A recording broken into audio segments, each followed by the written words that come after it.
Hello student, আজকের আমরা একটা নতুন টপিক পড়তে চলে এলাম। আমরা আগে টপিকটা পড়েছিলাম কঠিন পদার্থের তাপীয় প্রসারণে, নখানার লেকচার দেখেছিলাম। মানে কঠিন পদার্থের তাপীয় প্রসারণের তাপ প্রয়োগে কঠিন পদার্থটা কেমনভাবে প্রসারিত হয় বা কঠিন পদার্থের তাপীয় প্রসারণের বিভিন্ন ধরনের প্রয়োগগুলো আমরা আলোচনা করেছিলাম। 9টা ক্লাসে আমরা এই কঠিন পদার্থের তাপীয় প্রসারণ এগুলো আলোচনা করা হয়েছিল। যদি তোমরা কেউ না দেখে থাকো তাহলে ওটা একটু দেখে নেবে, বা এই যে লেকচারটা আমরা আজকে করব তার ডেসক্রিপশান লিঙ্কে দেওয়া থাকবে কঠিন পদার্থের তাপীয় প্রসারণের 9টা লেকচারটা। আমরা আজকে কী করব, তাপ প্রয়োগে তরলের কেমন প্রসারণ হয় দেখব। তাপ প্রয়োগ করছে তরল পদার্থটা যে প্রসারিত হচ্ছে সেটা হলো তরলের তাপীয় প্রসারণ। ক্লিয়ার? তাহলে আমাদের আজ মেন বিষয় তরলের তাপীয় প্রসারণটা যে দেখব। তাহলে আগে ক্লাসগুলো করেছিলাম, আগের লেকচারগুলো ছিল তাপ প্রয়োগ করেছিলাম, কঠিন পদার্থটা প্রসারিত হয়েছিল। 3 ধরনের আমরা কঠিন পদার্থটা প্রসারিত চলে দেখেছিলাম। একটা দেখছিলাম দৈর্ঘ্য প্রসারণ হয়েছিল, একটা ক্ষেত্রফল প্রসারণ হয়েছিল, একটা আয়তন প্রসারণ হয়েছিল। কিন্তু তরলের ক্ষেত্রে আমরা 3 ধরনের প্রসারণ লক্ষ্য করব না। কারণ কি? তরলের কোনো দৈর্ঘ্য নেই, মানে কোনো আকার নেই, কিন্তু আয়তন আছে। মানে যে পাত্রে রাখা হবে সেই পাত্রের আয়তনটা অধিকার করে থাকে। তাহলে তরল পদার্থে তাপ প্রয়োগ করলে শুধুমাত্র তার আয়তন প্রসারণটা লক্ষ্য করব। মানে তরল পদার্থে তাপ প্রয়োগে তরল পদার্থে একমাত্র আয়তন প্রসারিত হতে পারে, সেটা আমাদের এখানে আলোচ্য বিষয়। কঠিন পদার্থে যেমন দৈর্ঘ্য হয়েছিল, ক্ষেত্রফল হয়েছিল, আয়তন হয়েছিল, কিন্তু তরল পদার্থে কিন্তু শুধু আয়তন প্রসারণটা লক্ষ্য করব। তাপ প্রয়োগে তরলের আয়তন প্রসারিত হচ্ছে কেন, মানে কি কারণে তাপ প্রয়োগ করব আয়তনটা প্রসারণ হবে, তার কারণটা আমরা জানার চেষ্টা করছি। তাহলে দেখবে ঠিক সিমিলারলি আমরা 3 নম্বর লেকচারে কঠিন পদার্থে তাপীয় প্রসারণের 3 নম্বর লেকচারে আমরা তাপ প্রয়োগে কঠিন পদার্থটা প্রসারিত হয়েছিল সেগুলো আমরা জেনে এসেছি। ঠিক একই রকমভাবে আমরা কি তাপ প্রয়োগে তরলের আয়তন যে প্রসারিত হচ্ছে সেটা আমরা দেখব। সবসময় বলেছিলাম কঠিন হোক, তরল হোক বা গ্যাসীয় হোক, তার মধ্যস্থ অণু থাকে। তাহলে তরলের মধ্যস্থ তো অণু আছে। ধরো একটা পাত্রে তরল নিয়েছি, তরলের মধ্যস্থিত অসংখ্য অণু আছে। সেই অণুগুলো কি হয়, সর্বদা সতত চারিদিকে গতিশীল হয়, মানে চারিদিকে কাঁপতে থাকে, মানে চারিদিকে পাত্রে দেয়ালের সঙ্গে আঘাত খেয়ে থাকে, মানে একটা একটা অণুর সঙ্গে সংঘর্ষ করতে থাকে। মানে সবসময় কি সতত, এটা সর্বদা গতিশীল। এবং এই দুটো অণুর মধ্যে যে দূরত্ব, আন্তঃআণবিক দূরত্ব, সেই আন্তঃআণবিক দূরত্বের মানটা খুব বেশি হয়। মানে দুটো অণুর মধ্যে যে দূরত্ব, সেই দূরত্বের মান কঠিন পদার্থের তুলনায় তরল পদার্থের ক্ষেত্রে আন্তঃআণবিক দূরত্বের মানটা খুব বড় হয়। সেই জন্য কী হয়, আন্তঃআণবিক দূরত্বের মান যদি বেশি হয় তাহলে দুজনের মধ্যে যে আকর্ষণ বল কাজ করে, সে আকর্ষণ বলের মানটা খুব কমে যায়। মানে এই আন্তঃআণবিক আকর্ষণজনিত যে বলটা সেটা খুব কম হয়, দূরত্ব বাড়ছে বলে। মানে কঠিনের তুলনায় আন্তঃআণবিক দূরত্বের মান বেশি হয়, হওয়ার জন্যে তরল পদার্থের অণু দুটির মধ্যে আন্তঃআণবিক আকর্ষণ বলের মান খুব কম হয়। এবার কি করলাম, তরলটাকে তাপ দিচ্ছি, মানে একটা হিটারের সাহায্যে তাপ দিলাম। তাহলে কি দেখবো, তরলকে তাপ দেওয়া হয়, অণুগুলির মধ্যে যে দূরত্বটা ছিল সেই দূরত্বটা বেড়ে যায়। অণুগুলির মধ্যে যদি দূরত্ব বেড়ে যায়, দুটো অণুগুলির মধ্যে দূরত্ব যদি বেড়ে যায়, আর যে দূরত্ব ছিল তাপ প্রয়োগ করে যাওয়ার দূরত্ব বেড়ে গেল, তার মানে তরলটা প্রসারিত হলো। তরলটা কোন দিকে প্রসারিত হবে, আয়তনটা প্রসারিত হবে। না, আন্তঃআণবিক দূরত্বের মানগুলো বেড়ে যাওয়ার ফলে তরলটা আরও প্রসারিত হবে। তাই তরলের ক্ষেত্রে যে প্রসারণটা ঘটবে সেটা একমাত্র আয়তন প্রসারণ হবে, সেটা আমরা ডিটেলস এখানে পড়া হবে। তাহলে কী কারণে হচ্ছে, তাপ প্রয়োগ করছে, অণুগুলোর মধ্যে দূরত্ব বেড়ে যাচ্ছে।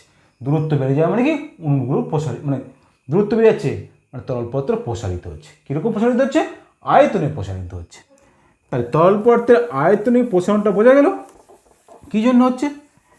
এবার এই তরল পদার্থে আয়তন প্রসারণে বিভিন্ন ধরনের বৈশিষ্ট্যগুলো জানার চেষ্টা করি। ফিচারগুলো কী কী, বৈশিষ্ট্য, যে আয়তন যে প্রসারিত হচ্ছে তার বৈশিষ্ট্যগুলো।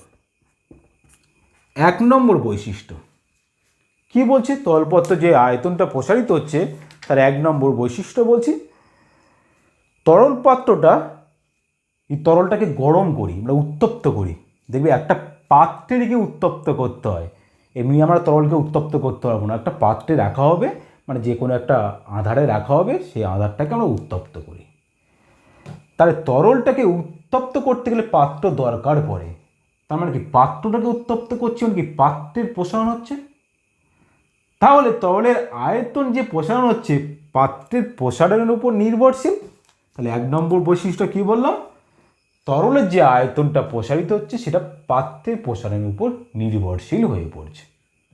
2 নম্বর বৈশিষ্ট্য, 2 নম্বর বৈশিষ্ট্যকে বলা হচ্ছে একই উষ্ণতা, মানে একই রকম উষ্ণতা বিভিন্ন প্রকার যদি তরলে করা হয়, তাহলে বিভিন্ন প্রকার তরলের ক্ষেত্রে তার আয়তন প্রসারণটা বিভিন্ন রকম হবে। মানে বিভিন্ন প্রকার তরল নিলাম, একটা পাত্রে জল নিলাম, একটা পাত্রে আমার কেরোসিন তেল নিলাম, এরকম অনেকগুলো তরল নিলাম, তরল নিয়ে একই পরিমাণে উত্তপ্ত করছি, দেখব কি প্রতিটা তরলের ক্ষেত্রে কিন্তু উষ্ণতা মানে আয়তন যে বৃদ্ধিটা সেটা একই রকম হবে না, মানে আয়তন প্রসারণটা একই রকম হবে না। তাহলে 2 নম্বর বৈশিষ্ট্য গেল। 3 নম্বর বৈশিষ্ট্য কি বলছি, 3 নম্বর বৈশিষ্ট্য বলছি একই পরিমাণে তরলে, মানে ধরো একটা পাত্রে তুমি কেরোসিন তেল নিয়েছো, তাহলে একই পরিমাণ তরলে বিভিন্ন প্রকার উষ্ণতা বৃদ্ধিতে বিভিন্ন প্রকারে প্রসারণ হয়।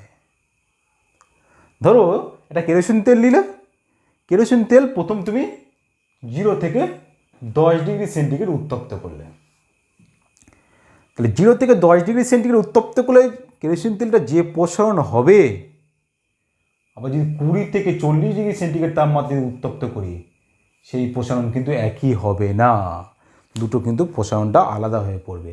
মানে সেই জন্য বলছি একই পরিমাণে তরলে বিভিন্ন প্রকার উষ্ণতায় আয়তন প্রসারণটা বিভিন্ন রকম হয়। 4 নম্বর বৈশিষ্ট্য কি বলছি, 4 নম্বর বৈশিষ্ট্য বলা হচ্ছে তরলের আর আমরা কঠিনে একটা তুলনা করছি, মানে একই পরিমাণ উষ্ণতা যদি কঠিনে দেওয়া হয়, একই পরিমাণ উষ্ণতা যদি তরলে দেওয়া হয়, দেখব কি তরলের যে আয়তন প্রসারণ কঠিনের তুলনায় প্রায় 10 গুণ বেশি। মানে একই পরিমাণ উষ্ণতা বৃদ্ধিতে কঠিনের তুলনায় তরলের আয়তন প্রসারণটা প্রায় 10 গুণ লক্ষ্য করতে পারবো। 5 নম্বর বৈশিষ্ট্য কি বলছি, 5 নম্বর বৈশিষ্ট্য বলছি ধরো তরল নিয়েছো, তরলের মধ্যে একটা জল নিয়েছো, একটা কেরোসিন তেল নিয়েছো, তাহলে দেখব কি আমরা কি বলবো, উষ্ণতা বৃদ্ধিতে তরলের আয়তনটা প্রসারণ হয়, মানে আয়তন বৃদ্ধি হয়। কিন্তু জলের ক্ষেত্রে একমাত্র লক্ষ্য করবে কি উষ্ণতা বৃদ্ধিতে সাথে সাথে আয়তনের প্রসারণটা হচ্ছে না। কেমন হবে, 0 থেকে 4 ডিগ্রি সেন্টিগ্রেড পর্যন্ত একমাত্র জলের ক্ষেত্রে, ওয়াটারের ক্ষেত্রে দেখব 0 থেকে 4 ডিগ্রি সেন্টিগ্রেড উষ্ণতা পর্যন্ত তার আয়তন কমতে থাকে। আবার 4-এর পর 5, 6, 7 আবার যেরকম উষ্ণতা বৃদ্ধির সাথে সাথে আয়তনটা বৃদ্ধি পায়। কিন্তু অন্যান্য তরলের ক্ষেত্রে কি দেখব, তাপমাত্রা যদি বৃদ্ধি করি আয়তন বৃদ্ধি পাবে। জলের এই প্রসারণটাকে বলা হয় জলের ব্যতিক্রান্ত প্রসারণ, এটা আমরা ডিটেলস পড়া হবে। তাহলে আমরা 5খানা একটু বৈশিষ্ট্যগুলো জানলাম। তাহলে আমরা কি বললাম, তরলের উষ্ণতা বৃদ্ধিতে বিভিন্ন প্রকারে আয়তনটা যে বিভিন্ন প্রকারে প্রসারিত হচ্ছে, তার তরলটার যে আয়তন প্রসারণ হচ্ছে সেগুলো আমরা একটু জানার চেষ্টা করছি। তরলের ক্ষেত্রে আমরা যে আয়তন প্রসারণটা হয় সেটা 2 ধরনের আয়তন প্রসারণ হয়। তাহলে তরলের আয়তন প্রসারণ, তাহলে আয়তন প্রসারণটা আমি বলছি 2 ধরনের হয়। একটা বললাম আপাত আয়তন প্রসারণ, একটা বলছি প্রকৃত আয়তন প্রসারণ। সেটা কি জিনিস জানবো, আপাত আর প্রকৃত আয়তন প্রসারণটা কেমন হয় দেখব। একটু আগে একটা বৈশিষ্ট্য বলেছি, প্রথম বৈশিষ্ট্যটা বলেছি কোনো তরল কি যদি উত্তপ্ত করি, কোনো পাত্রে রেখে উত্তপ্ত করতে হবে, তাহলে পাত্রটা প্রথমে গরম হবে, তারপরে তরলটা গরম হবে। তার মানে কি পাত্রটা যদি উত্তপ্ত করি পাত্রটাও প্রসারিত হয়ে পড়বে, কিন্তু আমরা যে প্রসারণটা লক্ষ্য করি সেই প্রসারণটাকে পাত্রের প্রসারণটা বাদ দিয়ে দিই। তবে আপাত দৃষ্টিতে একটা প্রসারণ পাই, সেই প্রসারণটাকে বলবো আপাত প্রসারণ। এবং পাত্রের প্রসারণ যদি ধরে নেওয়া হয় তাহলে যে প্রসারণটা আমরা দেখতে পাবো সেই প্রসারণটাকে বলবো প্রকৃত প্রসারণ। বোঝা গেছে? তাহলে কি বললাম, পাত্রের প্রসারণ যদি বাদ দিয়ে যে প্রসারণটা পাবো, মানে পাত্রের প্রসারণ বাদ, আপাতর ক্ষেত্রে পাত্র প্রসারণটা উপেক্ষা করছে, এটা উপেক্ষা করছে, কিন্তু প্রকৃত প্রসারণের ক্ষেত্রে পাত্রের প্রসারণ যোগ করা হলে যে প্রসারণটা সেটা লক্ষ্য করব সেটা হচ্ছে প্রকৃত প্রসারণ। এই দুটো যে প্রসারণটা পাচ্ছি, মানে দুটো যে আয়তন প্রসারণটা হচ্ছে, সেটা একটা পরীক্ষার সাহায্যে আমরা দেখার চেষ্টা করি কেমন হবে। ধরো একটা ফানেলে এরকম ফানেলে তুমি তরল নিয়েছো, এরকম একটা ফানেলে তরল পদার্থ নিয়েছো। ধরো তরল পদার্থের লেভেলটা আমি ধরলাম এতে আছে, আমি তরল পদার্থের লেভেলটা এটা বললাম এ বিন্দুতে আছে, মানে তরলটা এতদূর পর্যন্ত আছে। আর এখান থেকে একটা থার্মোমিটার দিয়ে দিলাম, মানে থার্মোমিটারটা কী কাজ করবে, থার্মোমিটারটা এই তরলটার উষ্ণতাটা পরিমাপ করবে। এবার কি করলাম, এই তরলটাকে এখান থেকে নিচে একটা হিটার দিয়ে উত্তপ্ত করছি। যদি তরল পদার্থটা উত্তপ্ত করি তাহলে প্রথমে কোনটা উত্তপ্ত হবে, এই পাত্রটা উত্তপ্ত হবে, যে পাত্রটা নিয়েছি সেই পাত্রটাও উত্তপ্ত হবে, মানে পাত্রের প্রসারণ হবে, তাহলে পাত্রটা বেড়ে যাবে। তাহলে পাত্রটা যদি বেড়ে যায় তাহলে প্রথমে জলের লেভেলটা নিচে নেমে আসবে, তার মানে জলের লেভেলটা বি বিন্দুতে নিচে নেমে এসেছে।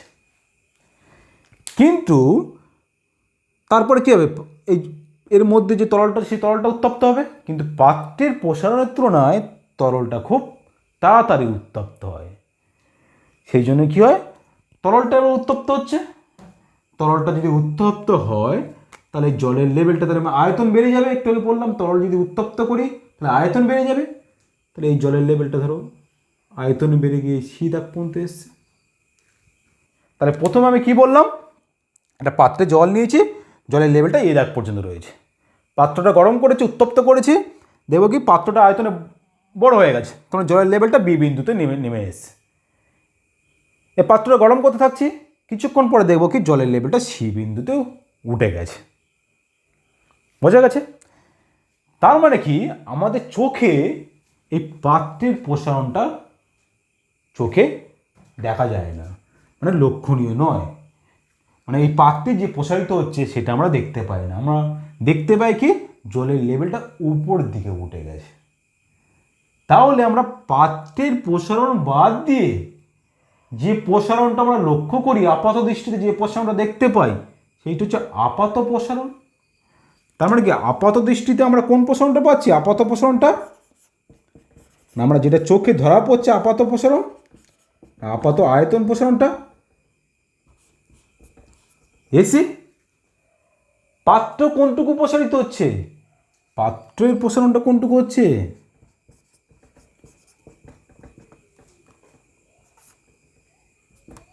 এ টু বি, পাত্রের প্রসারণ পাচ্ছি এ বি, এইটুকু পাত্র প্রসারিত হয়েছে। কিন্তু প্রকৃত মানে তরলে যে প্রকৃত প্রসারণ কোনটুকু হচ্ছে, মানে যে প্রকৃত প্রসারণ, মানে পাত্রের প্রসারণটা যোগ করলে যে প্রসারণটা হবে সেটা হচ্ছে তরলের প্রকৃত প্রসারণ। তাহলে প্রকৃত প্রসারণ কি হবে, তাহলে বিসি, বিসি মিনস কি এ বি প্লাস এসি। তার মানে দেখো প্রকৃত প্রসারণটা হচ্ছে কি পাত্রের প্রসারণ প্লাস আপাত প্রসারণ, মানে পাত্রের প্রসারণ প্লাস তরলের আপাত প্রসারণ। বোঝা গেছে? তাহলে এখান থেকে আমরা প্রকৃত আপাত প্রসারণে কেমন সম্পর্ক পেলাম, প্রকৃত প্রসারণ ইকুয়াল টু পাত্রের প্রসারণ প্লাস তরলের আপাত প্রসারণ। যদি আমরা এই নলের প্রস্থচ্ছেদের ক্ষেত্রফলটা ধরে নিই, প্রস্থচ্ছেদের ক্ষেত্রফল আমি বললাম আলফা, প্রস্থচ্ছেদের ক্ষেত্রফল আলফা, তাহলে আমি যদি এ বি ইন্টু আলফা যদি মাল্টিপ্লাই করি, এ বি দৈর্ঘ্যের সাথে আলফা মাল্টিপ্লাই করলাম, এ বিটা দৈর্ঘ্যের সঙ্গে একটা ক্ষেত্রফল মাল্টিপ্লাই করি, তাহলে আয়তন পাবো। এ বি মানে কি? পাত্রের প্রসারণ। তাহলে এটা আমি লিখতে পারি পাত্রের আয়তন প্রসারণ। বোঝার চেষ্টা করো ভালো করে। এ বিটার সাথে আমি দৈর্ঘ্যের সঙ্গে এই ক্ষেত্রফলটা মাল্টিপ্লাই করেছি, তাহলে ক্ষেত্রফল ইন্টু দৈর্ঘ্য না আয়তন, তাহলে পাত্রের আয়তন প্রসারণ। আমি আবার কি করছি? AC into alpha, AC into alpha, তাহলে এসি দৈর্ঘ্যটা কী ছিল? আপাত প্রসারণ। তাহলে কি? তরলের আপাত আয়তন প্রসারণ হচ্ছে দৈর্ঘ্য ইন্টু ক্ষেত্রফল। আবার একই রকমভাবে আবার যদি করি BC into alpha, BC into alpha মানে কি পাবো? বিসি মানে প্রকৃত দৈর্ঘ্য, তাহলে কি? প্রকৃত আয়তন প্রসারণ। বোঝা গেছে? তার মানে অ্যাকচুয়ালি কি? প্রকৃত আয়তন প্রসারণ, প্রকৃত আয়তন প্রসারণ ইকুয়াল টু কি পাচ্ছে?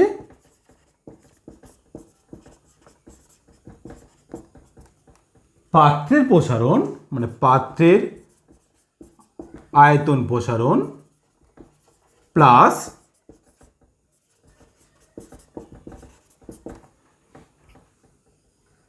তরলের আপাত আয়তন প্রসারণ। তাহলে এটা আমরা প্রকৃত আপাতর মধ্যে একটা সম্পর্ক স্থাপন করলাম। প্রকৃত প্রসারণ, পাত্রের প্রকৃত আয়তন প্রসারণ ইকুয়াল টু পাত্রের আয়তন প্রসারণ প্লাস তরলের আপাত আয়তন প্রসারণের মধ্যে একটা সম্পর্ক পেলাম। তাহলে তরলের ক্ষেত্রে আমরা দুটো প্রসারণ দেখলাম। কেমন আয়তন প্রসারণ? প্রকৃত আয়তন প্রসারণ দেখলাম, আপাত আয়তন প্রসারণ দেখলাম। তাহলে আমরা যেমন কঠিন পদার্থের ক্ষেত্রে আয়তন প্রসারণ গুণাঙ্ক নির্ণয় করেছিলাম, ঠিক একই রকমভাবে তরলের ক্ষেত্রে আয়তন প্রসারণ গুণাঙ্ক আমরা পাবো। তাহলে আমরা কি তরলের ক্ষেত্রে দু ধরনের আয়তন প্রসারণ গুণাঙ্ক পাবো, আপাত আয়তন প্রসারণ গুণাঙ্ক পাবো, প্রকৃত আয়তন প্রসারণ গুণাঙ্ক পাবো। আমরা প্রথমে এর ডেফিনেশনটা জানার চেষ্টা করছি। প্রকৃত আয়তন প্রসারণ গুণাঙ্ক সেম জিনিস মানে আয়তন প্রসারণ গুণাঙ্কর সংজ্ঞা অনুসারে একদম একই রকম জিনিস, শুধু প্রকৃত কথাটা যুক্ত থাকবে, মানে তরলের প্রকৃত আয়তন প্রসারণ হয়েছে। তাহলে সংজ্ঞাটা কেমনভাবে দেবো? আমি লিখব গামা, প্রকৃত মানে রিয়েল, গামা আর দিয়ে ডিনোট করা হবে। এটা মনে রাখার চেষ্টা করবে, গামা আর দিয়ে ডিনোট করা হচ্ছে। এটা আমি লিখলাম VR minus V0 into T, বা তুমি লিখতে পারো ডিটি, একই রকম। তাহলে এটা লেখা হয় 1/v dVR dt equal to gamma আর। তার মানে কি? আয়তনের আপাত প্রসারণ বাই উষ্ণতা বৃদ্ধি। আর এটা ভিটা হচ্ছে প্রাথমিক আয়তন, এটা হচ্ছে প্রকৃত আয়তন প্রসারণ। সিমিলারলি আপাতর ক্ষেত্রে একই রকম হবে, আপাত প্রসারণ গুণাঙ্ক গামা এ দিয়ে ডিনোট করা হয়, অ্যাপিরেন্ট গামা, এটা গামা রিয়েল। তাহলে একদম একই জিনিস, VA minus V0 by V0 DT. তা আমরা এটা ডেরিভেটিভ ফর্মে লিখতে পারবো dVA dt equal to gamma. আর গামায় একই রকম আমরা আয়তন প্রসারণ গুণাঙ্কের সংজ্ঞা পেয়েছিলাম, জাস্ট এখানে রিয়েল, এখানে অ্যাপিরেন্ট, এখানে প্রকৃত, এখানে আপাত। সেম জিনিস, প্রকৃত প্রসারণ গুণাঙ্ক আপাত প্রসারণ গুণাঙ্কের একক মানে আয়তন প্রসারণ গুণাঙ্কের যা একক ছিল এর মাত্রা ছিল একই রকম জিনিস, সবই মাত্রা উষ্ণতার মাত্রার উপর নির্ভর করতো, একক উষ্ণতার এককের উপর নির্ভর করতো, ঠিক একই রকম জিনিস। তাহলে গামা আর 1/v dv/r dt। তাহলে এই দুটো ডেফিনেশনটা কেমনভাবে দেওয়া হতো, বলা হতো প্রতি একক উষ্ণতা বৃদ্ধিতে প্রতি একক আয়তনে তরলের যে প্রকৃত আয়তন প্রসারণ হবে সেটাই প্রকৃত প্রসারণ গুণাঙ্ক।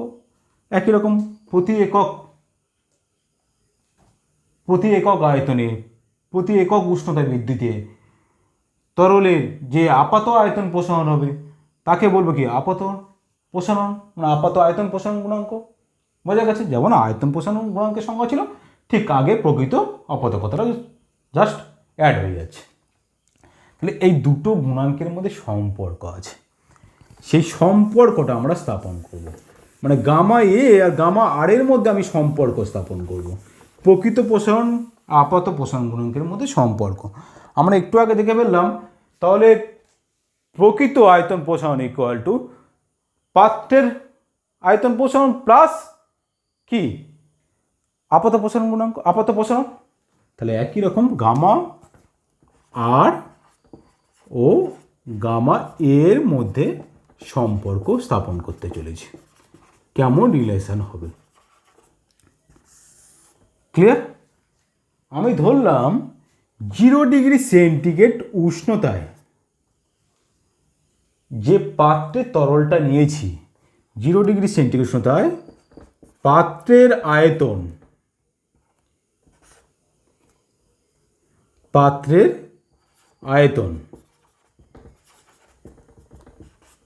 V0, পাত্রের আয়তন ধরলাম 0 ডিগ্রি সেন্টিগ্রেড উষ্ণতায় পাত্রের আয়তন V0। তার মানে কি 0 ডিগ্রি সেন্টিগ্রেড উষ্ণতায় পাত্রের মধ্যে যে জল আছে তার আয়তন V0 মিনস মানে কি 0 ডিগ্রি সেন্টিগ্রেড উষ্ণতায় পাত্রের মধ্যে তরলের আয়তন V0। বোঝা গেছে? মানে পাত্রের আয়তন মানে কি তরল থাকতে হবে তার পাত্রের মধ্যে, সে আয়তনটাও V0। এবার তরলটাকে উত্তপ্ত করছে, তরলটা উত্তপ্ত করতে তো আস্তে আস্তে উষ্ণতা আমরা বাড়ালাম কি θ ডিগ্রি সেন্টিগ্রেড পর্যন্ত উষ্ণতা বৃদ্ধি করেছি। তাই উষ্ণতা বৃদ্ধি করলাম θ ডিগ্রি সেন্টিগ্রেড, তাহলে উষ্ণতা θ পরিমাণ বাড়িয়েছি। তাহলে তরলটা সব ধরনের প্রসারণ হবে, যদি গরম করি পাত্রের প্রসারণ হবে, তরলের আপাত প্রসারণ হবে, তরলের প্রকৃত প্রসারণ হবে। তাহলে θ ডিগ্রি সেন্টিগ্রেড উষ্ণতায়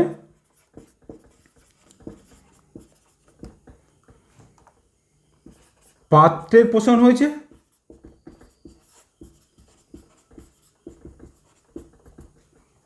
তাহলে θ ডিগ্রি সেন্টিগ্রেড উষ্ণতায় পাত্রের প্রসারণ আমি ধরলাম V θ। ঠিক একই রকম θ ডিগ্রি সেন্টিগ্রেড উষ্ণতায় তরলের আপাত প্রসারণ হয়েছে,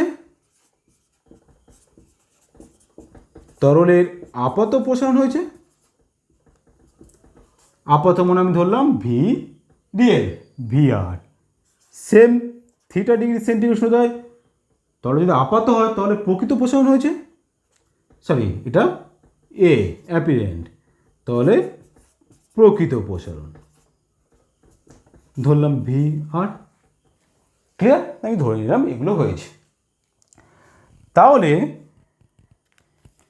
আমি কি লিখতে পারি, সম্পর্কটা একটু আগে স্থাপন করলাম। তাহলে প্রকৃত প্রসারণ ইকুয়াল টু আমি নিলাম তরলের আপাত প্রসারণ, মানে কি অ্যাকচুয়ালি এই যে θ ডিগ্রি সেন্টিগ্রেড উষ্ণতায় তরলের পাত্রের প্রসারণ V θ, মানে তরলের আপাত, মানে এটা আমার লেখা উচিত ছিল পাত্রের আয়তন,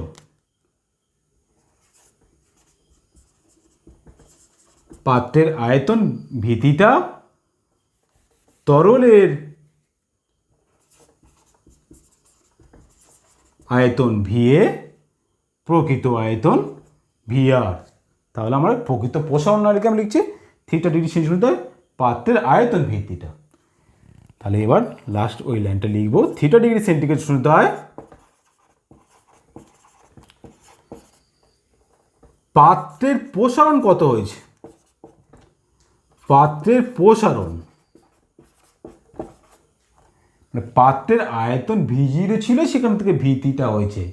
তাহলে পাত্রের প্রসারণ V3 মাইনাস V0, আগে V0 ছিল, এখন V3 হয়েছে। তাহলে θ°C উষ্ণতায় তরলের আয়তন, এখন তরলের আপাত আয়তন, তাহলে এটা অ্যাকচুয়ালি আপাত আয়তন, তরলের আপাত আয়তন। তাহলে তরলের আপাত আয়তনের প্রসারণ হয়েছে, তাহলে আপাত প্রসারণ কতটুকু হয়েছে, V0 ছিল VA হয়েছে, তাহলে VA minus V0। Clear? θ°C প্রকৃত আয়তন বেড়ে কত হয়েছে, VR হয়েছে, তাহলে প্রকৃত প্রসারণ কতটুকু হয়েছে, VR মাইনাস V0। প্রথমে আমি কি বলেছিলাম, V0 পাত্রের আয়তন ধরেছিলাম V0, মানে যে তরলটা ছিল V0 ছিল, তাপমাত্রা বাড়িয়েছি, পাত্রের আয়তন বেড়ে গেছে, V3 আয়তন বেড়ে গিয়ে হয়েছে V3, তরলের আপাত আয়তন বেড়ে হয়েছে VA, প্রকৃত আয়তন বেড়ে হয়েছে VR। কতটা পরিমাণ করে বেড়েছে, পাত্রটা V3 মাইনাস V0 করে হবে, এগুলো হচ্ছে প্রসারণটা কতটা করে বেড়েছে। তাহলে এই প্রসারণের মধ্যে আমরা সম্পর্ক পেয়েছিলাম কি, প্রকৃত প্রসারণ ইকুয়াল টু পাত্রের প্রসারণ প্লাস আপাত প্রসারণ। তার মানে আমরা লিখতে পারি VR মাইনাস V0, প্রকৃত প্রসারণ ইকুয়াল টু পাত্রের প্রসারণ V3 মাইনাস V0 প্লাস আপাত, মানে তরলের আপাত প্রসারণ যেটা হয়েছে। বোঝা গেছে? এবার উভয় পক্ষে V0 থিটা ভাগ করছে, V0 থিটা ভাগ করে দিলাম। তাহলে V0 থিটা ভাগ করলে দেখো VR minus V0 theta, V3 minus V0 theta plus VA minus V0 by V0 theta. একটু আগে দেখো প্রত্যেকটা প্রসারণ গুণাঙ্কের সংজ্ঞা পড়েছিলাম, প্রসারণ গুণাঙ্কের সংজ্ঞা লিখেছিলাম। VR মাইনাস V0 মানে কি, VR প্রকৃত প্রসারণ বাই প্রাথমিক আয়তন বাই উষ্ণতা বৃদ্ধি। তার মানে কি, প্রকৃত প্রসারণ গুণাঙ্ক, এইটুকু মিনস প্রকৃত প্রসারণ গুণাঙ্ক গামার। ক্লিয়ার? V3 মাইনাস V0, V3টা কি ছিল, পাত্রের প্রসারণ বাই পাত্রের প্রাথমিক আয়তন ইন্টু উষ্ণতা বৃদ্ধি। তার মানে কি, পাত্রের প্রসারণ গুণাঙ্ক, সেটা লিখলাম G, গ্লাস নেওয়া হয় G লেখা gamma G plus VA minus V0 means তাহলে আপাত আয়তন প্রসারণ বাই তরলটার প্রাথমিক আয়তন ইন্টু উষ্ণতা বৃদ্ধি। তার মানে কি, আপাত আয়তন প্রসারণ গুণাঙ্ক গামা A। তাহলে আমরা কি পেলাম, গামা আর গামা জির মধ্যে কেমন সম্পর্ক পেলাম, গামা আর গামা জির মধ্যে আমরা gamma R equal to gamma g plus gamma a, মানে পাত্রের প্রসারণ গুণাঙ্ক প্লাস আপাত প্রসারণ গুণাঙ্ক। তাহলে তিনটে প্রসারণ গুণাঙ্কের মধ্যে আমরা দুটো প্রসারণ গুণাঙ্কের মধ্যে সম্পর্ক পেয়েছি। তাহলে অনেক সময় কোশ্চেন আছে, প্রসারণ গুণাঙ্ক না প্রকৃত আয়তন প্রসারণ গুণাঙ্ক কোনটি তরলের নিজস্ব ধর্ম এবং কেন? কোনটি তরলের নিজস্ব ধর্ম, প্রকৃত প্রসারণ না আপাত প্রসারণ? দেখো একটু আগে লিখলাম দুটো প্রসারণ গুণাঙ্কের মধ্যে সংজ্ঞাটা আবার লিখছি, গামা আর ইকুয়াল টু লিখেছি গামা জি প্লাস গামা এ, এটা ছিল সম্পর্ক। তাহলে এখন আমার কোশ্চেন, কোনটি তরলের নিজস্ব ধর্ম, প্রকৃত না আপাত? কোনটি তরলের নিজস্ব ধর্ম হবে? তরলের আপাত প্রসারণ মানে যে আপাত প্রসারণ গুণাঙ্ক গামা এ যদি তুমি একই পরিমাণে তরল নিয়েছো, বিভিন্ন পাত্রে তুমি গামা এটা ক্যালকুলেট করছো, দেখবে কি বিভিন্ন পাত্রের ক্ষেত্রে গামা এ ভ্যালুটা বিভিন্ন রকম পাবো। তার মানে কি একই পরিমাণে তরলে বিভিন্ন পাত্রে যদি আমরা আপাত প্রসারণ দেখি তাহলে বিভিন্ন ধরনের আপাত প্রসারণ লক্ষ্য করা যায়। তার মানে কি পাত্রের প্রসারণের উপর নির্ভর করছে। সেই জন্য গামা এটা তরলের নিজস্ব ধর্ম হতে পারে না। কারণটা হচ্ছে বিভিন্ন পাত্রে মানে একই পরিমাণে তরল নিয়েছি, বিভিন্ন পাত্রে আমি গামা এটা ক্যালকুলেট করছি, গামা এর ভ্যালু বিভিন্ন রকম পাবো। কিন্তু একই পরিমাণে তরল বিভিন্ন পাত্রের ক্ষেত্রে গামা আর যদি নির্ণয় করা হয়, প্রকৃত প্রসারণ গুণাঙ্ক যদি নির্ণয় করা হয়, কিন্তু সব ক্ষেত্রে তার মানটা একই পাবো। তার মানে কি বিভিন্ন পাত্রে যদি নির্ণয় করে থাকি মানে একই পরিমাণ তরল নিয়ে, সর্বদা গামা আরটা চেঞ্জ হয় না। তার মানে গামা আর তার মানে কি তরলের তোমার প্রকৃত প্রসারণ গুণাঙ্ক তরলের নিজস্ব ধর্ম, তাহলে পাত্রের প্রসারণের উপর নির্ভর করছে না। তাহলে গামা আরটা হচ্ছে কি তরলের নিজস্ব ধর্ম, স্বকীয় প্রপার্টি। এটা তরলের নিজস্ব ধর্ম, যার মানটা পাত্রের প্রসারণের উপর নির্ভর করে না। কিন্তু গামা এটা পাত্রের প্রসারণের উপর নির্ভর করে বলে বিভিন্ন পাত্রের ক্ষেত্রে আমরা বিভিন্ন রকম ফল পাই। সেই জন্য গামা এটা তরলের নিজস্ব ধর্ম নয়। আমরা কি করলাম, তরলের কঠিন পদার্থের তরল পদার্থ থেকে তাপ দিয়েছি, তার আয়তনটা কেমন প্রসারণ হয়েছে, মানে দু ধরনের আয়তন প্রসারণ দেখেছি। আর তা আপাত আয়তন প্রসারণ, এটা প্রকৃত আয়তন প্রসারণ, এবং দুটোর মধ্যে আমরা সম্পর্ক স্থাপন করেছি। নেক্সট ক্লাসে আমরা দেখব কি এই যে আপাত প্রসারণ আয়তন প্রসারণ করেছি, দেখবে কঠিন পদার্থের ক্ষেত্রে আমরা করেছিলাম কি উষ্ণতা বৃদ্ধিতে কঠিন পদার্থের ঘনত্বের কেমন পরিবর্তন হয় দেখেছিলাম। ঠিক সিমিলারলি তরলের ক্ষেত্রে আমরা দেখব কি তরলের ক্ষেত্রেও আমরা উষ্ণতা বৃদ্ধিতে সাথে সাথে ঘনত্বের কেমন পরিবর্তন হয় সেটা আমরা দেখব।